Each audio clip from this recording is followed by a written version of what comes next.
যেভাবে কোটি কোটি হিন্দুকে brain wash করছে হিন্দুত্ববাদী বিজেপির হোয়াটসঅ্যাপ মাফিয়া গোষ্ঠী। সম্প্রতি কর্ণাটকে অরুণ আর্নিকার নামে এক ব্যক্তি হিন্দুত্ববাদী মোদির জয়ের জন্য একটি বিশেষ ধর্মীয় আচার পালন করেছিল।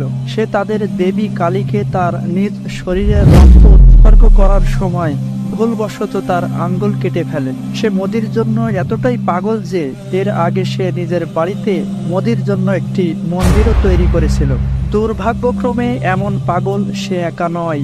এক মহিলা রিপোর্টারকে বলেছে যে যদি বিজেপি একটি কুকুরকেও তার টিকিট দেয়, আমরা নিশ্চিত করব যেন সেই কুকুরটি জিতে যায়। बीजेपी के टिकट पर तो कुत्ता भी खड़ा हो जाए, हम जिता देंगे। ये सच है, अगर कुत्ता भी आएगा उसको भी जिताएंगे। ये तो फिर अंधविश्वास नहीं, भक्त हैं, अंधविश्वास नहीं है, हम भक्त हैं।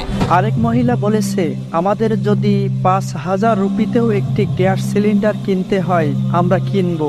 আমরা প্রতি লিটার পেট্রোলের জন্য ৫০০ রুপি দেব, তবুও আমরা মোদী সরকারকে চাই। अगर हमें 5,000 का सिलेंडर भी मिलेगा तो हम 5,000 का सिलेंडर लेंगे, 500 रुपए लीटर पेट्रोल ले लेंगे, बट मोदी सरकार अगेन। তারা একটি সিলিন্ডারের জন্য ৫,০০০ রুপি এবং ১ লিটার পেট্রোলের জন্য ৫০০ রুপি দিতে প্রস্তুত। অর্থাৎ তারা মেনে নিয়েছে যে মোদি এই উচ্চমূল্য নিয়ন্ত্রণ করতে পারবে না, তবুও তারা মোদিকেই ভোট দেবে। আরেক রিপোর্টার মূল্যস্ফীতি সম্পর্কে এক ব্যক্তিকে জিজ্ঞাসা করায় ওই ব্যক্তি বলে যে সে আন্ডারওয়্যার পরা ছেড়ে দিয়েছে, তারপরও সে মনে করে না মোদির আমলে মুদ্রাস্ফীতি খুব বেশি। পেট্রোলের দাম সম্পর্কে জানতে চাইলে সে বলে মানুষ যেন মোটর সাইকেলের পরিবর্তে সাইকেল ব্যবহার শুরু করে।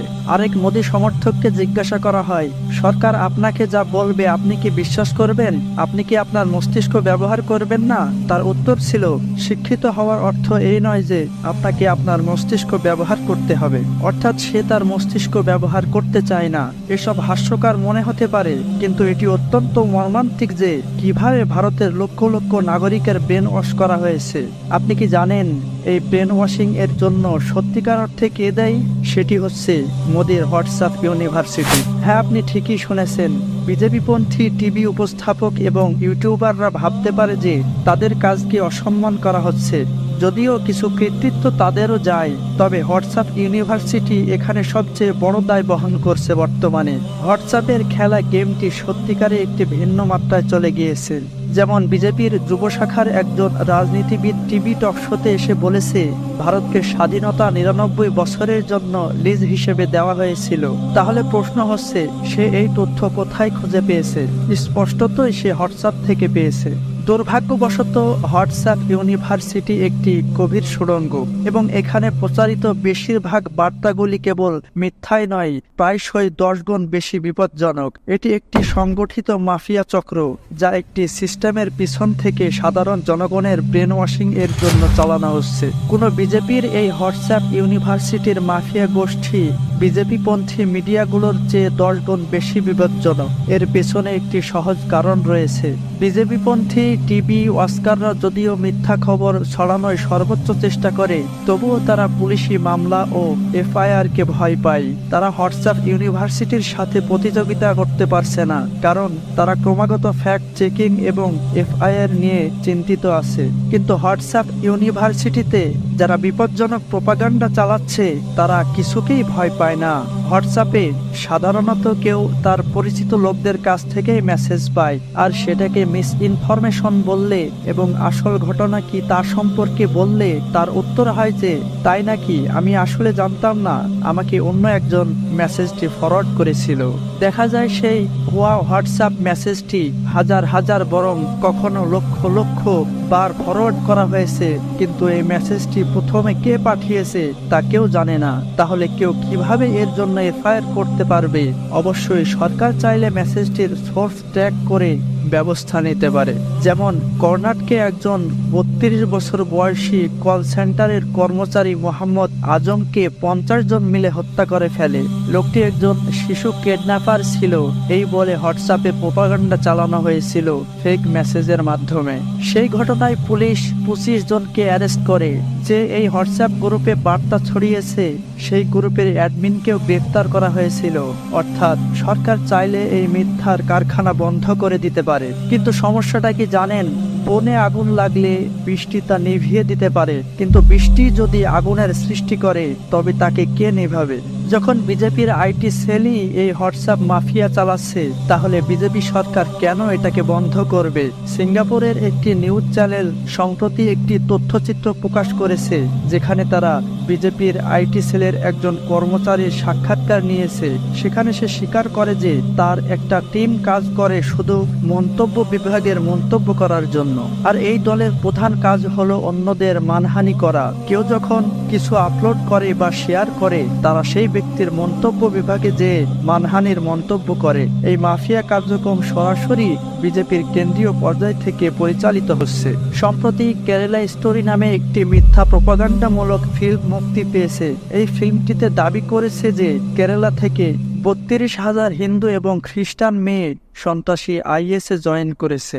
বিষয়টি মিথ্যা বলে ধরা পড়ার পরে চলচ্চিত্র নির্মাতারা স্বীকার করেছেন যে তাদের দাবির সপক্ষে তাদের কাছে কোনো প্রমাণ ছিল না। 32,000 একটি বানোয়াট সংখ্যা ছিল এবং আসল সংখ্যাটি ছিল মাত্র 3। ভারতের সুপ্রিম কোর্ট সিনেমাটির প্রযোজককে সিনেমাটির আগে একটি ডিসক্লেমার দেখানোর নির্দেশ দেওয়ার কথা বলেছিল। এটি শুধুমাত্র একটি কাল্পনিক সংখ্যা এই হিসেবে, অর্থাৎ গল্পটি বাস্তব নয় এমন একটি ডিসক্লেমারের কথা বলেছিল। কিন্তু ভারতের হিন্দুত্ববাদী প্রধানমন্ত্রী মোদী নিজেই তার নির্বাচনী ভাষণে এই মিথ্যা বানোয়াট সাম্প্রদায়িক উস্কানিমূলক ঘৃণ্য এই সিনেমাটির প্রমোট করেছে। তার উপর বিজেপি সরকার এখন এই সিস্টেমকে রাষ্ট্রীয় টেলিভিশনে প্রদর্শন করে যাচ্ছে। বিজেপির কট্টর হিন্দুত্ববাদী স্বরাষ্ট্রমন্ত্রী অমিত শাহ এক বক্তৃতায় বিজেপির আইটি সেলের প্রশংসা করেছিল যে কিভাবে তারা সারা দেশে প্রতিটি মানুষের মাঝে যে কোনো মিথ্যা তথ্য ছড়িয়ে দেওয়ার ক্ষমতা রাখে। অমিত শাহ এর বক্তব্যটি এমন ছিল যে আমরা যে কোনো খবর মানুষের মধ্যে প্রচার করতে পারি, তাই তা টক হোক কিংবা মিষ্টি, তাই তা সত্য হোক অথবা মিথ্যা, আমরা এটি করতে পারি এবং এটি আমাদের পক্ষে সম্ভব হয়েছে কারণ আমরা 32 লক্ষ মানুষের এক বিশাল হোয়াটসঅ্যাপ গ্রুপ তৈরি করেছি। তার এই বক্তব্য 2018 সালের। এখন চিন্তা করুন আজ সেই গ্রুপ কত বড় হয়েছে। তাহলে যখন প্রধানমন্ত্রী মোদী এবং স্বরাষ্ট্রমন্ত্রী অমিত শাহ নিজেরাই ভারতের মতো রাষ্ট্রের সর্বোচ্চ 2টি পদে বসে এমন কাজ করতে পারে, তখন তারা কোন কারণে এ সকল প্রপাগান্ডা ছড়ানো হোয়াটসঅ্যাপ গ্রুপগুলো বন্ধ করবে? কেউই এই মাফিয়া গোষ্ঠীকে থামায়নি, ফলে এখন এটি একটি দানব হয়ে উঠেছে। এদের কার্যক্রম পরিচালনার বিষয়টি আরো গভীরভাবে জেনে নেওয়া যাক। হোয়াটসঅ্যাপ মাফিয়াদের ব্রেন ওয়াশিং এর 4টি প্রধান পর্যায় ও ধাপ রয়েছে, আর এই 4টি পর্যায়ে তারা হিন্দুদের টার্গেট করে তাদের প্রপাগান্ডা পরিচালনা করে। আপনি জিজ্ঞাসা করতে পারেন, কেন শুধু হিন্দুরাই তাদের প্রপাগান্ডা ছড়ানোর একমাত্র টার্গেট? এর একটা সহজ কারণ আছে।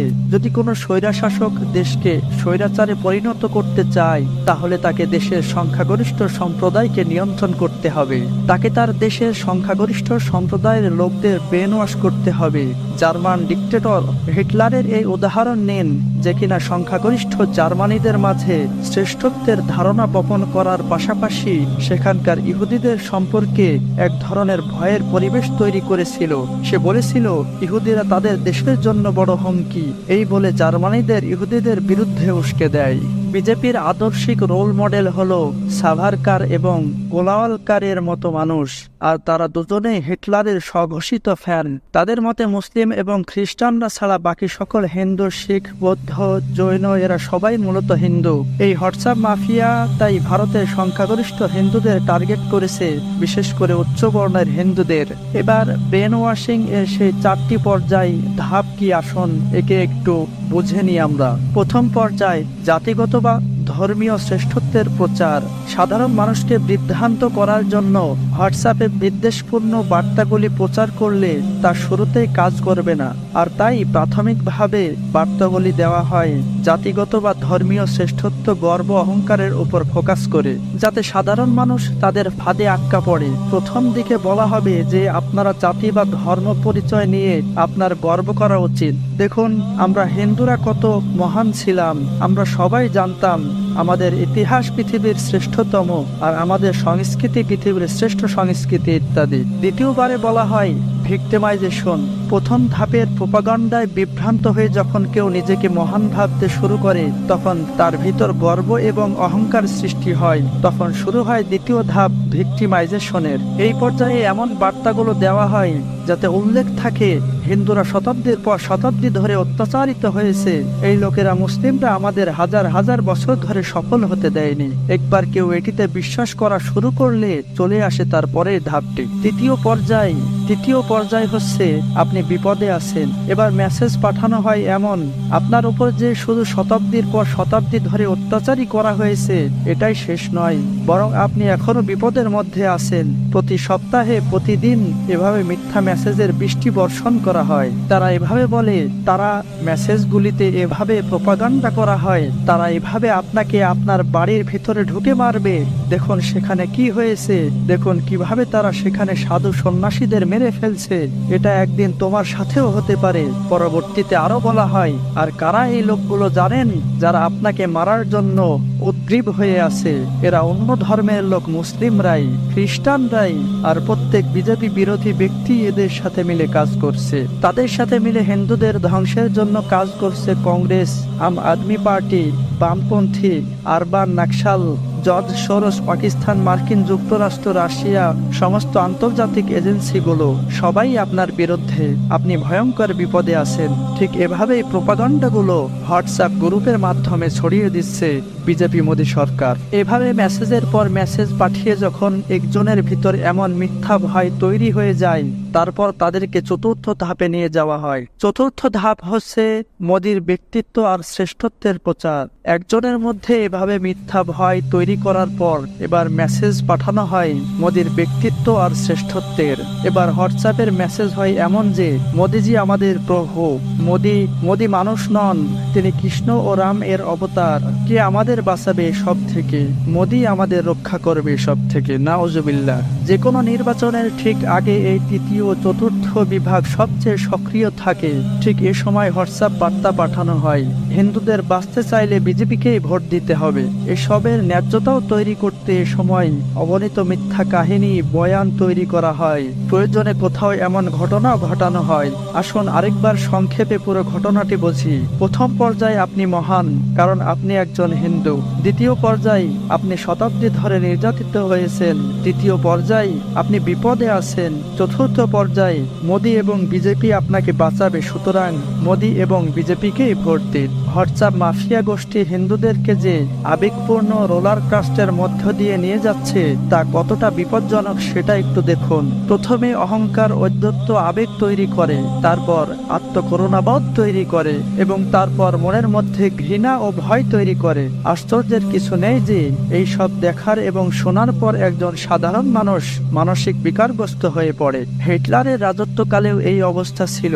যদিও তখন হোয়াটসঅ্যাপের অস্তিত্ব ছিল না, তখন সংবাদপত্র, রেডিও এবং চলচ্চিত্রের মাধ্যমে এই চারটি ধাপে লোকদেরকে ব্রেনওয়াশ করা হতো। প্রথমত জার্মান আজদের বলা হয়েছিল যে তারা সর্বশ্রেষ্ঠ জাতি এবং মানব জাতির সবচেয়ে বিশুদ্ধতম বংশধর তারা। দ্বিতীয়ত, কিন্তু আজ জার্মান জাতি সবচেয়ে বড় ভিকটিম। আমাদের অর্থনীতি বিপর্যস্ত হয়ে পড়েছে, আমাদের দেশ অনেক সমস্যার মধ্য দিয়ে যাচ্ছে এবং এসবের জন্য ইহুদিরাই দায়ী। তৃতীয়ত, আপনি বিপদে আছেন, ইহুদিরা আমাদের দেশকে ধ্বংস করবে, তারা আপনার বাড়িতে প্রবেশ করবে এবং আপনাকে হত্যা করবে। চতুর্থ, ভয়ের কিছু নেই, আমাদের সর্বোচ্চ নেতা এসে আমাদেরকে রক্ষা করবে। হিটলার ঈশ্বরের অবতার, তিনি আমাদের সমস্ত সমস্যা থেকে আমাদেরকে মুক্ত করবে।